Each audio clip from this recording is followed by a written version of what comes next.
Notice the instant I walk into the banquet room. An issue exists. The overhead illumination pours over the immaculate white linens like fluid gems, highlighting the rose bouquets I picked personally.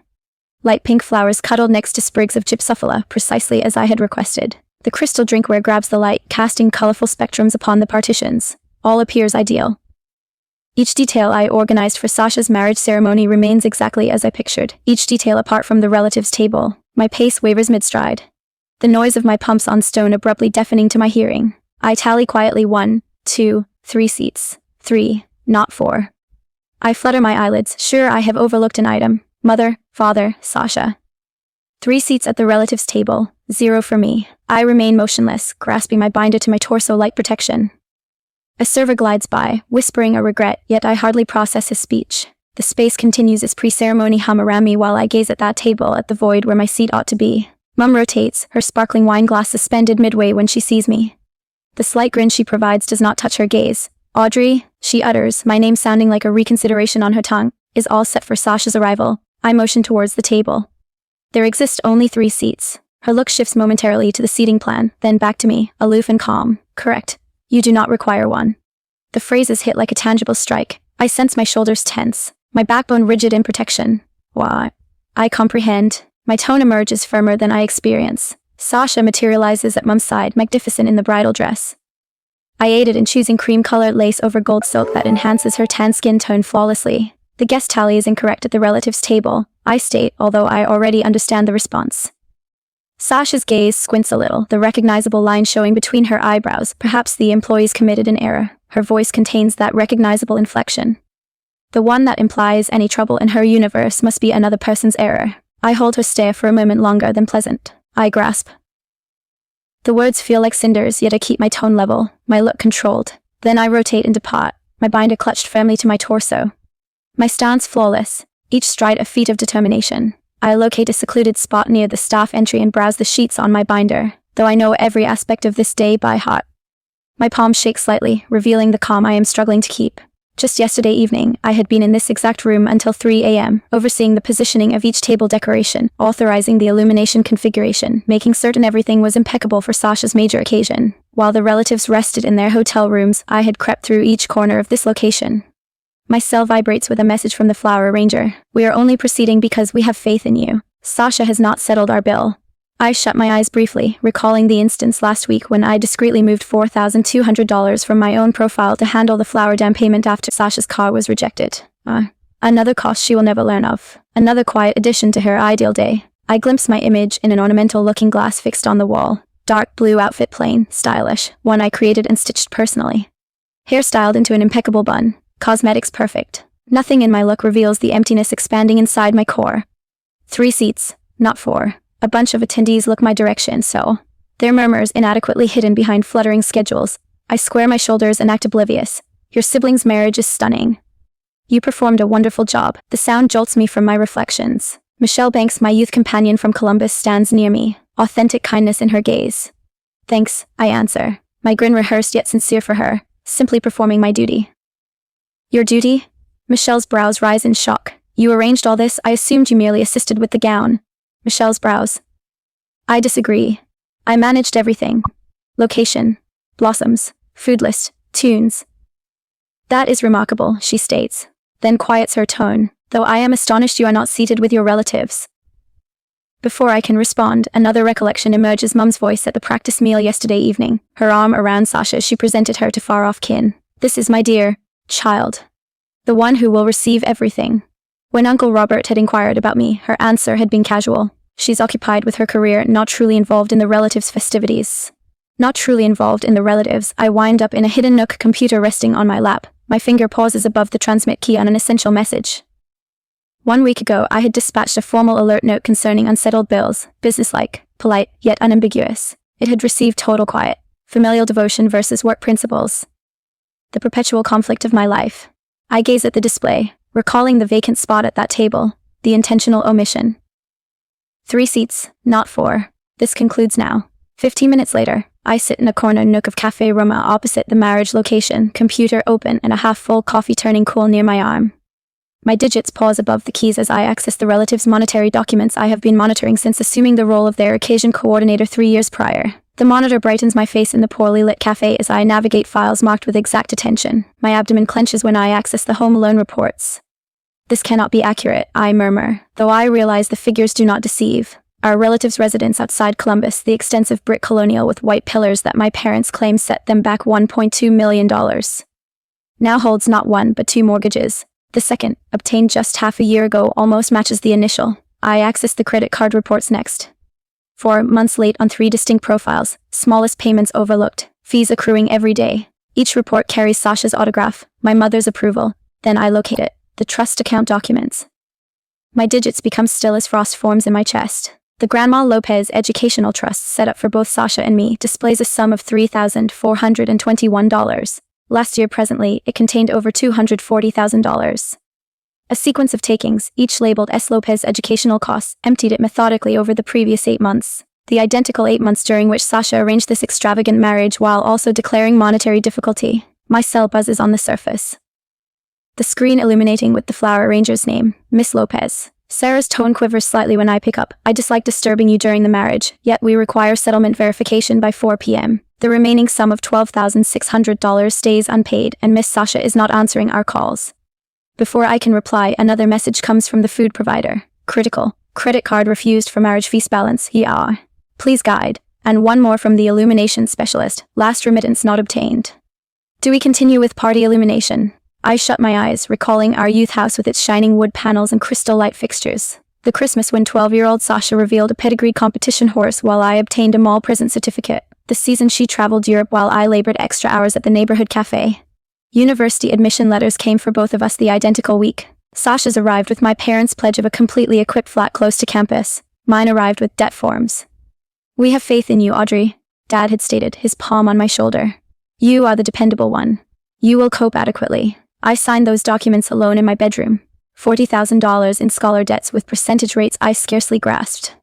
The monthly installments still come predictably, consuming my Brooklyn lease funds while Sasha's credit card reports arrive at our parents' location. My fingers glide over the monitor, tracking the trust account withdrawals backward in time. Each aligns flawlessly with Sasha's online posts. Aspen winter trip, Bermuda getaway, Mediterranean voyage, educational costs indeed. A neglected memory surfaces. Last Thanksgiving meal, Mum lifting her glass to Sasha's fresh roll at the exhibition. No reference of my firm's growth to global patrons, no recognition of the accolade I had gotten the prior month. My cell buzzes with a text from Marcus, the hotel supervisor I've collaborated with for ages. Is everything okay? We observed you were not placed with relatives. Before I can answer, a communication comes from Janine, the shutterbug who has recorded every significant occasion I have arranged for the previous 5 years. I have worked alongside you for ages. What do you require? Simply say it. Then another from the DJ, the video maker, the pastry chef, all experts I have formed bonds with. All showing worry not for the bride, but for me. 3 days ago floods back into my recollection with perfect sharpness. I had come early at the location sorting name cards when I heard Mum on her phone in the next room. Arranged 3 seats only. She had directed someone. Audrey does not qualify as relatives. She is merely the assistant. The phrases had stabbed me, yet I had shoved the agony away, concentrating instead on guaranteeing Sasha's table decorations arrived punctually. Now I open Instagram, where Sasha's most recent post shines, on the monitor. So fortunate to possess the ideal relatives backing my ideal day. I have planned every aspect personally. Connected is a picture of my meticulously designed seating plan with my script visible on the table cards. I shut my eyes, balancing familial loyalty against self-worth, the vacant seat at the relatives' table, the emptied trust account, the years of disregard masked as admiration for my self-sufficiency. Mum's words reverberate. Audrey does not qualify as relatives. With firm hands, I signed the electronic file I had prepared 1 week ago, an official notice of service termination owing to non-payment, active instantly. My enterprise emblem sits at the peak, businesslike and detached. Relatives honor relatives.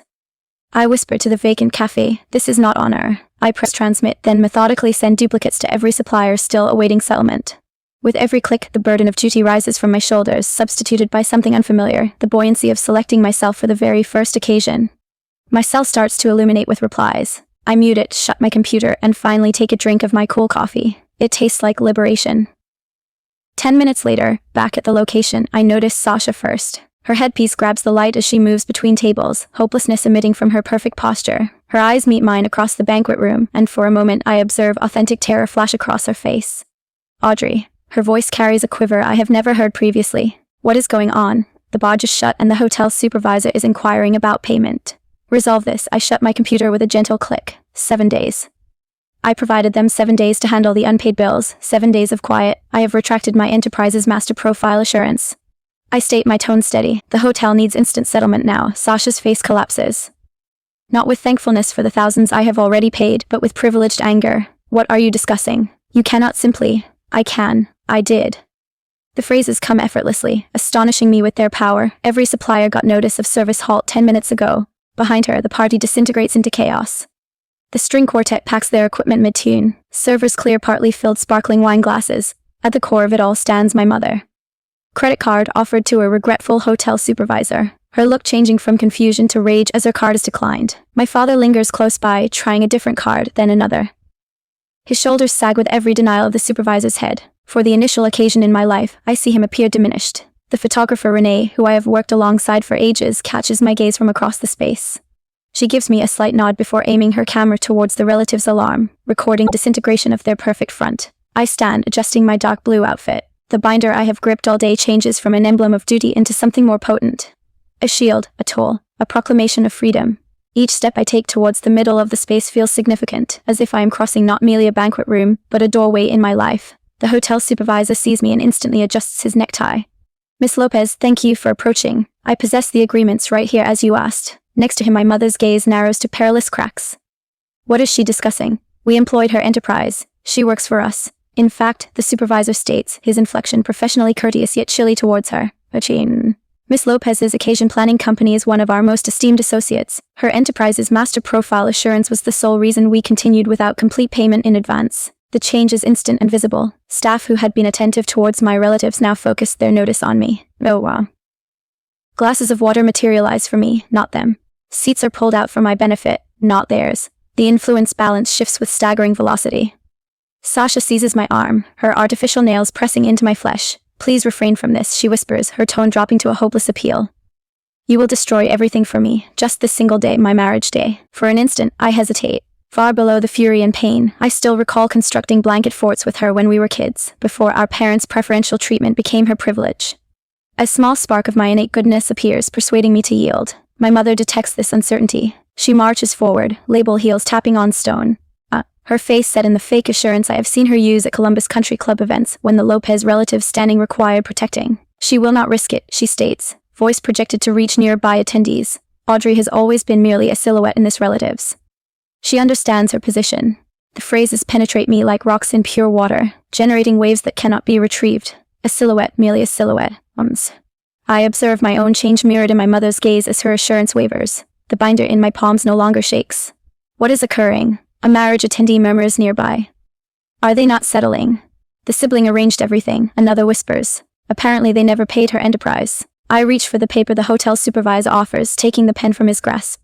My autograph flows across the suspension confirmation with the serene accuracy that has constructed my standing in this field. The curved letters of my name signify not merely my individuality, but my value. I provided you 7 days to pay. I state, my tone calculated and distinct. You disregarded me. I am merely implementing the agreement. My father moves forward, his face ashen. Audrey, please.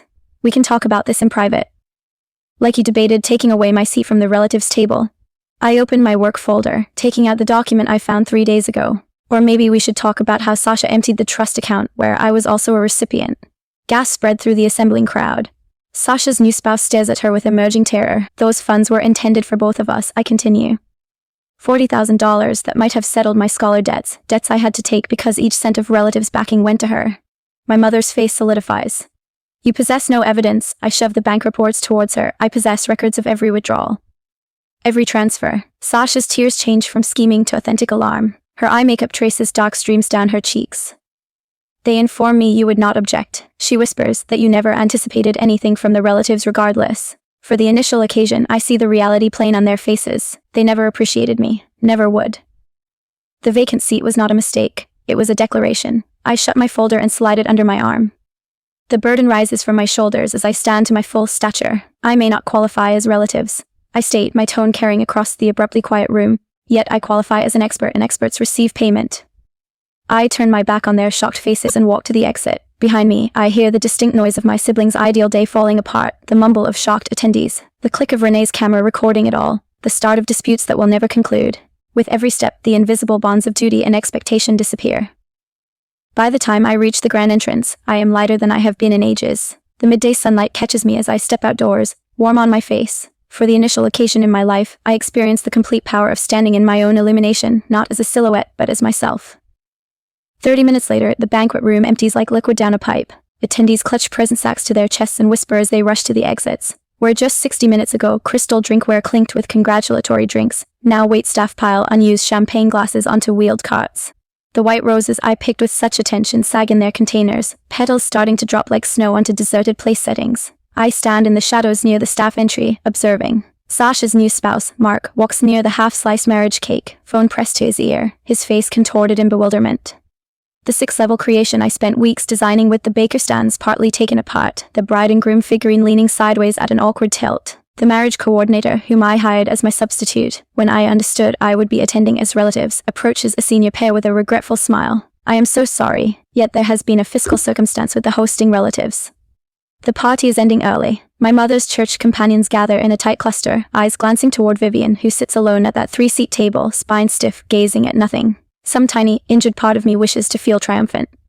Instead, I merely feel empty. Later that night, I remove my pumps in my flat, still wearing the dark blue outfit I stitched myself. The difference between this humble area and the luxurious Columbus Country Club strikes me again.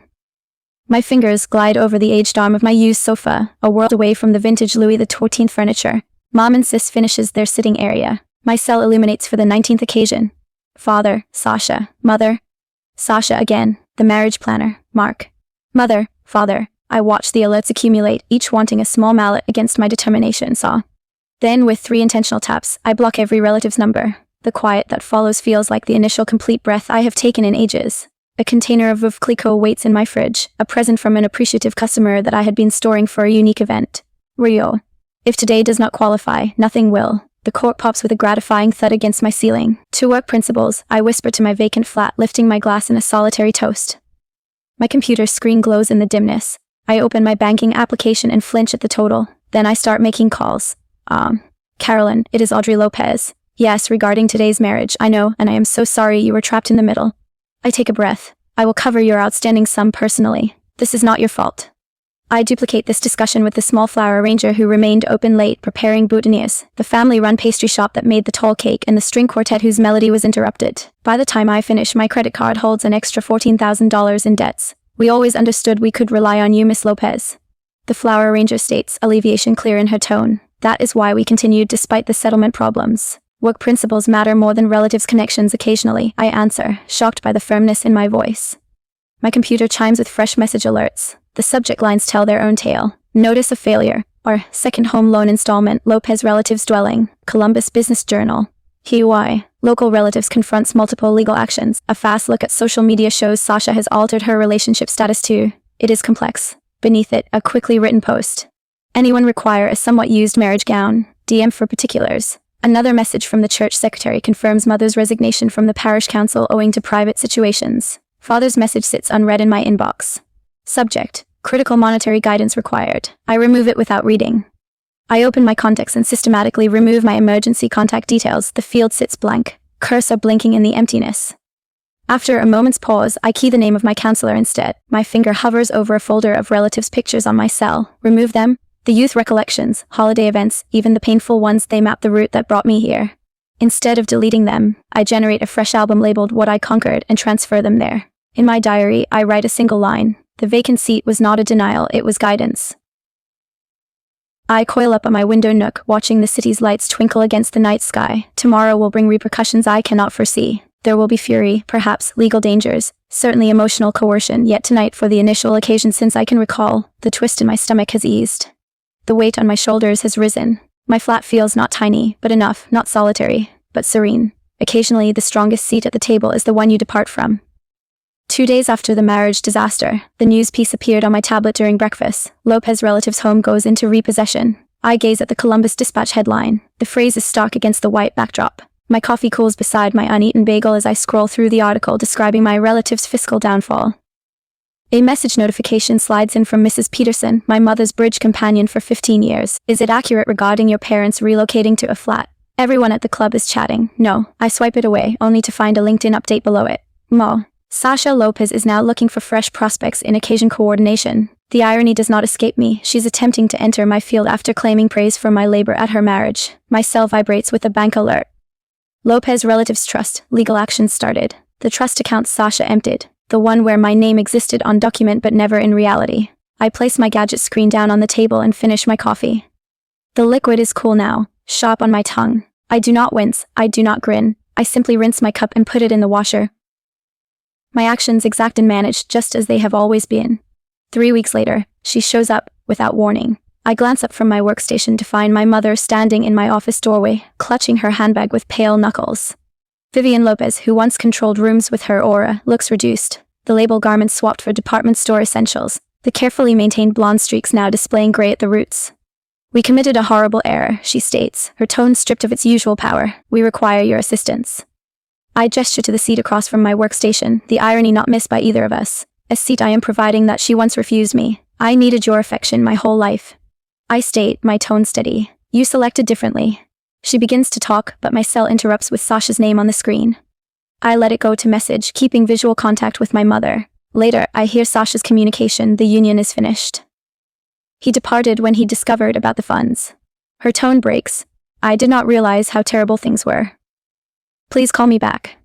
That evening, a formal letter comes from my father. His elegant handwriting covers 3 sheets with regrets for previous conduct, followed by a detailed appeal for monetary help. The recognizable pattern, emotion followed by self-concern, makes something ultimate settle in my chest. I organized to meet them at a coffee shop 2 blocks from my flat, neutral ground. I came 10 minutes early and select a corner table with clear view of the door. They enter together, a unit as always but reduced now. My father's shoulders hunch forward.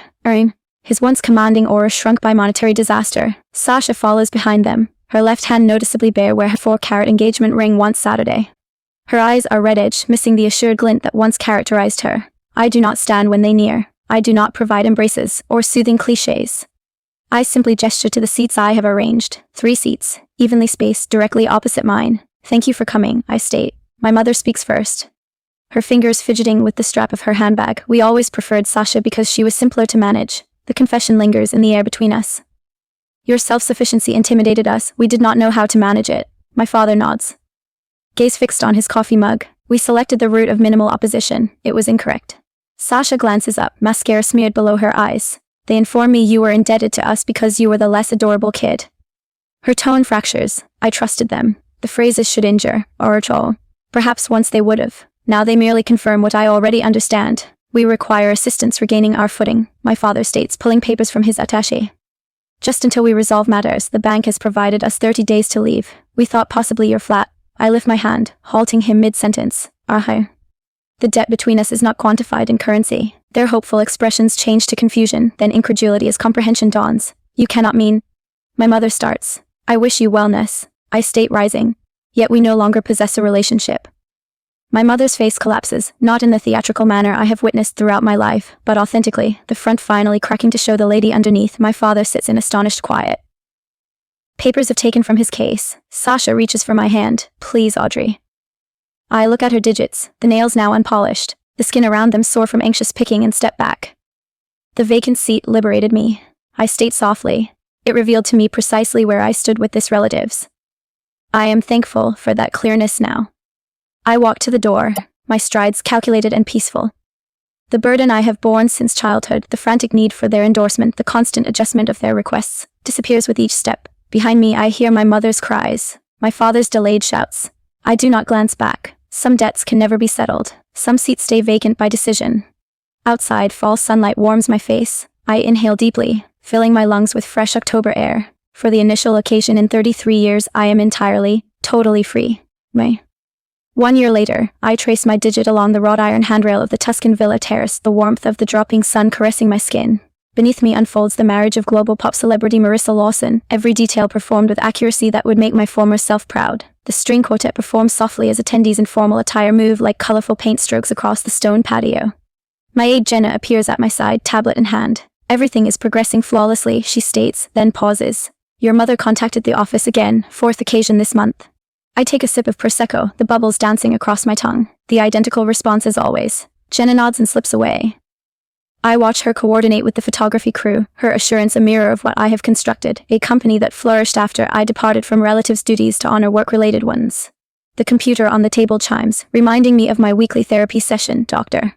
Freeman's face shows on screen, her silver-framed spectacles grabbing the Italian dusk. Magnificent vista, she notes. How are you feeling today? I ponder this as the server delivers freshly cut roses to the bridal suite below. I do not regret walking away. I regret delaying so long to do it. The nightmares regarding the marriage still happening. Not in months. I rotate the computer to show her the view. I have substituted those pictures with superior ones. Later that evening, I return to my leased flat overlooking the Arno River. The walls show photographs not of genetic kin but of selected family. My business colleague Thomas chuckling during our enterprise's 5th anniversary. The suppliers who supported me when everything collapsed. If you like the story, please don't forget to like and share.